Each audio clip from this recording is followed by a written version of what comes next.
And finally, I cover the home of the ruler of the dead, the Underworld. All those who die will have to pass through here or will be under the will of Hades, beyond a few with a higher sense of self. A- As always, let's start with the Underworld Army, the Specters. But like any army, you need foot soldiers, who, not given a name or rank, but are sometimes referred to as the Skeleton Guards. They carry a scythe in battle. They are at least comparable to the foot soldiers in the sanctuary. I'm just now realizing I didn't need to say but that many times. There was not a contradiction there. Then you have the real army, the 108 stars of destiny. Being denizens of the underworld, all specters have some job to do. I say that specters by far are much more diverse in occupations and power than any other faction in the series. Sometimes it's as simple as being a guard, messenger, to being the transporter of souls, or transporting other specters, being a sitter for Cerberus, spies. Some can take the place of magnates, judging the sins of humans to decide their fate.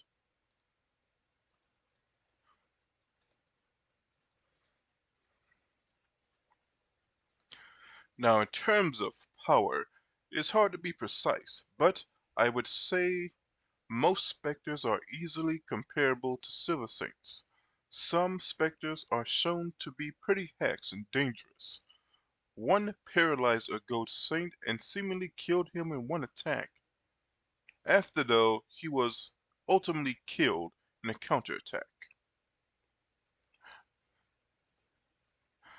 A specter attacked a paralyzed Ares Mu, one of the stronger goat saints, and said it felt like and he said it felt like his bones were breaking. Something an attack from the goat saint Camus was not stated to do, though you can argue he was simply holding back there. Still, he hurt a goat saint in goat cloth, and possibly could have killed him,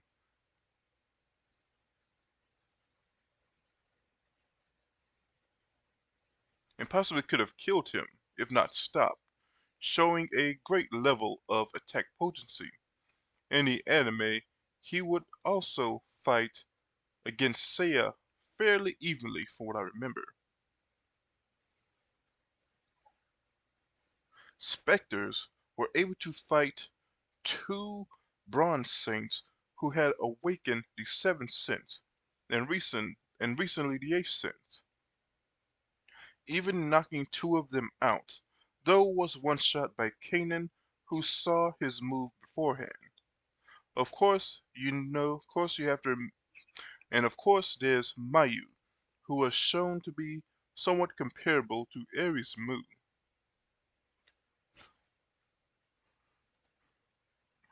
Now, the strongest of Hades' specters, the judges, or magnates, as they are officially known. They are many times compared to goat saints, some even above goat saints.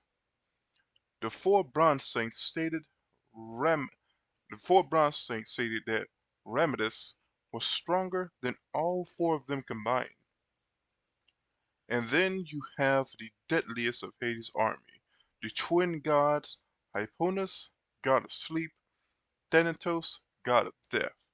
They reside even beyond the underworld in the infinite garden of Elysium.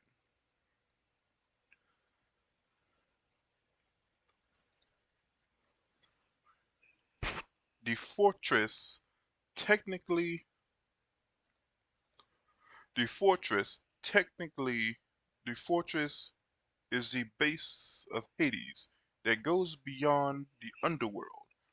It is at least two realms, possibly three realms: the underworld, the hyperdimension, and Ellipsian. To enter the underworld, you must be you must be dead or alive but under the protection of Hades, or have power akin to the eighth sense, where you have mastery of your body and soul.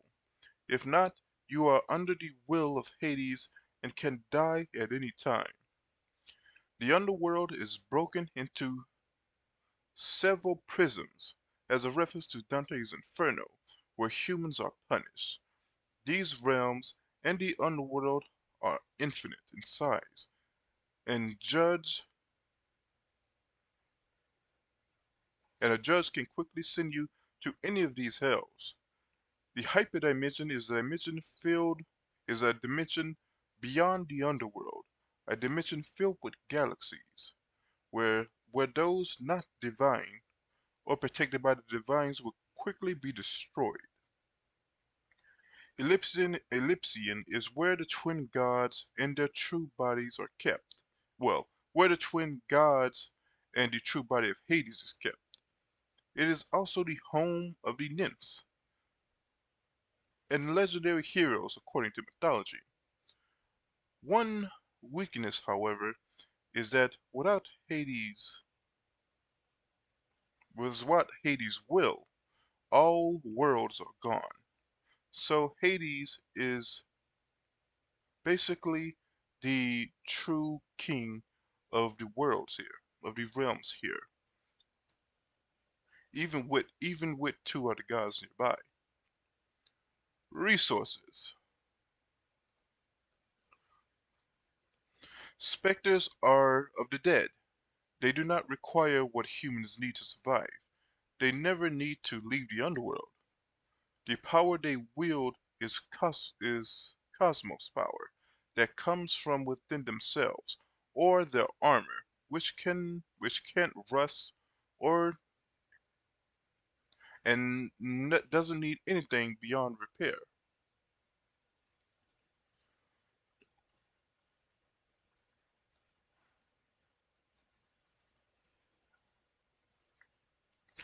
The power. The common foot soldiers are superhuman, at the very least, likely comparable to that of the bronze saints. Well, weaker ones at least, meaning they are around Mach speed and can manipulate atoms.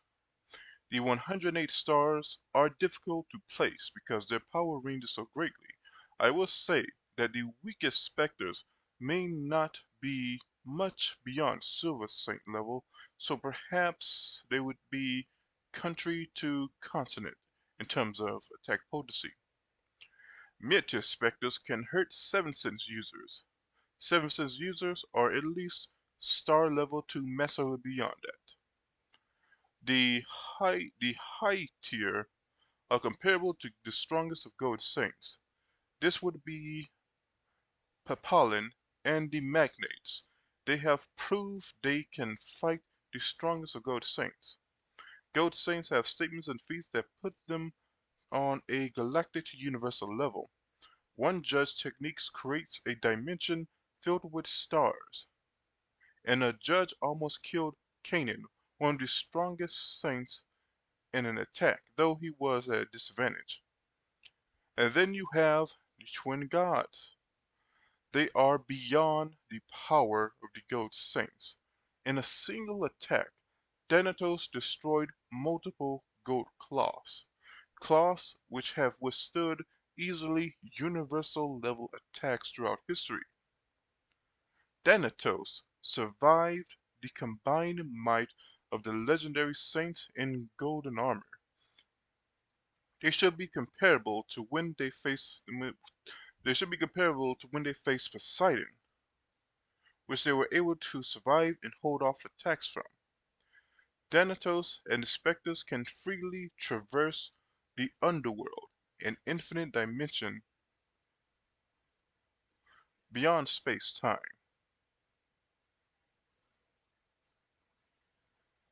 meaning they should have immeasurable speed.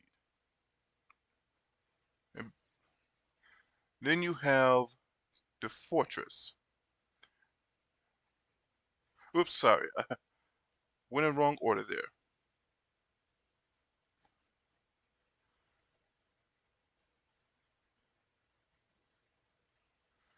Let me get back in my right space.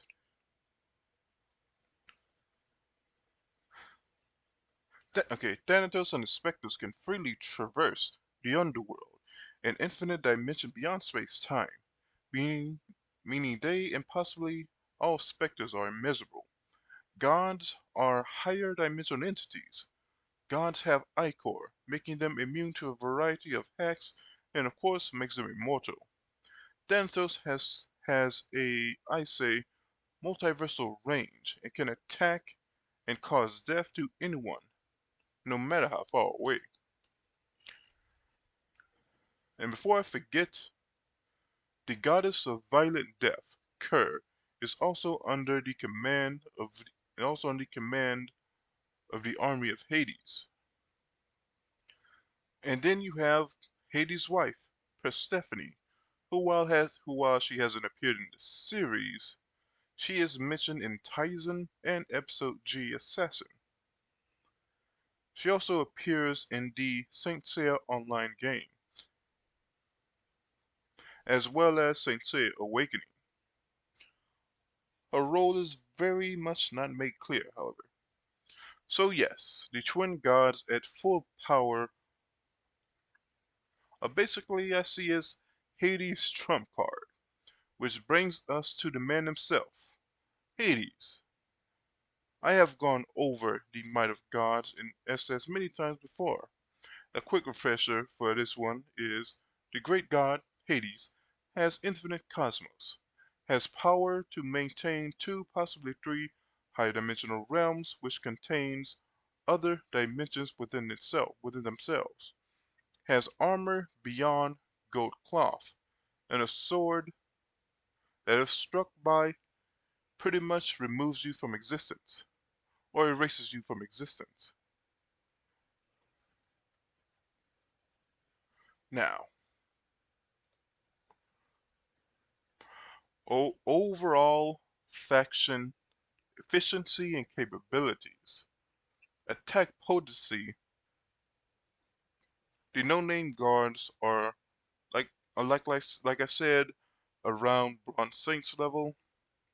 Non-manic specters varies. I say between star to multi-galactic or galaxy. The judges or magnates. High universal via comparing them to Gold Saints, in my opinion. The twin gods and Kerr. Well, that might be too much actually for the magnates. I would say the magnates are between, let's say, galaxy to high universal. Especially since Minos essentially both survive. Well, he survived the impact of uh of the Minos, the magnate, the judge, survived the impact of the Wailing Wall being destroyed or being punctured. He also destroyed Hyoga's ice coffin, which can pretty much stop multiple gold saints.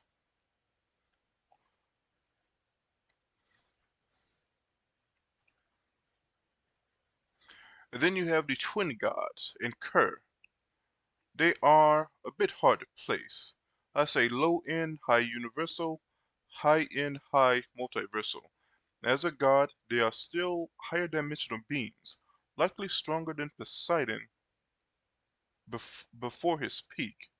Poseidon had power comparable to Athena at the start of the arc.